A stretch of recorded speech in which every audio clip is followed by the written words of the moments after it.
This is a presentation about Ephialtes and the radical democracy in Athens.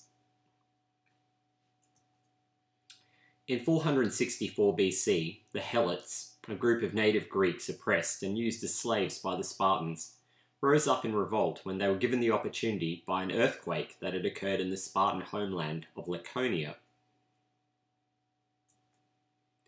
In Athens, politicians debated the merits of assisting the Spartans.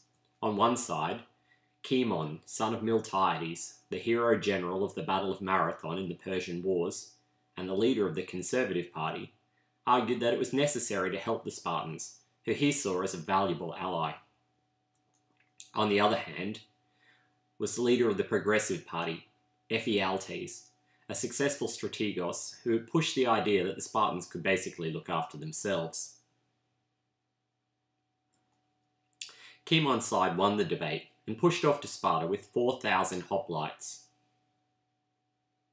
When they got there, they found that the Spartans were actually too embarrassed to receive assistance from the Athenians and therefore declined the offer. Cimon was forced to return home in deep humiliation, much to the delight of his rival Ephialtes, who had used Cimon's absence to push a very progressive democratic agenda. This agenda involved diminishing the power of the Areopagus, the old noble council of elders. This group held largely unexplained and fairly vague powers, but which gave them a strong judicial role and great influence over the interpretation and adaptation of laws. They were highly conservative, and Ephialtes wanted to break their authority. He would manage to achieve this in a few ways. Firstly, it should be noted that in 487, the archons had been chosen by lot, and so the breaking of Areopagite power had well and truly begun. When the source of their members, the archonship, was reduced to being chosen by lot, the prestige of the Areopagus was decidedly weakened. However, Ephialtes would reduce it further. In 463, he successfully led a series of charges of maladministration against numerous members of the Areopagus in the Heliaia, Athens' great court. A year later, he used his influence in the ecclesia to push for legislation which would remove its authority, particularly with regards to being the guardian of laws of Athens.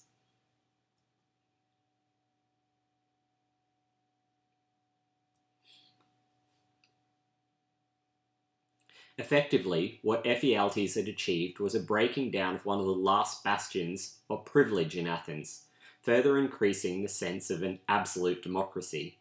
The powers of the Areopagus were devolved, with the supervision of the archons given over to the bullae, their judicial roles as court of appeal and dealing with charges of impiety were given to the Heliaia, and their role as guardians of the laws was removed entirely.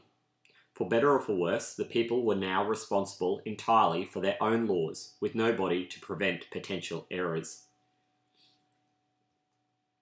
At the height of Ephialtes' power, his old rival Cimon was ostracised from the city, mainly due to his part in the failed mission to Sparta.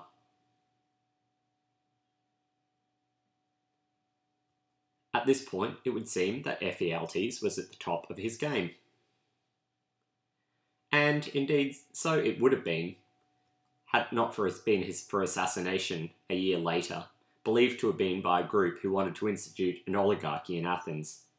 The next wave of significant changes would be wrought by Ephialtes' more famous deputy, Pericles. End of presentation.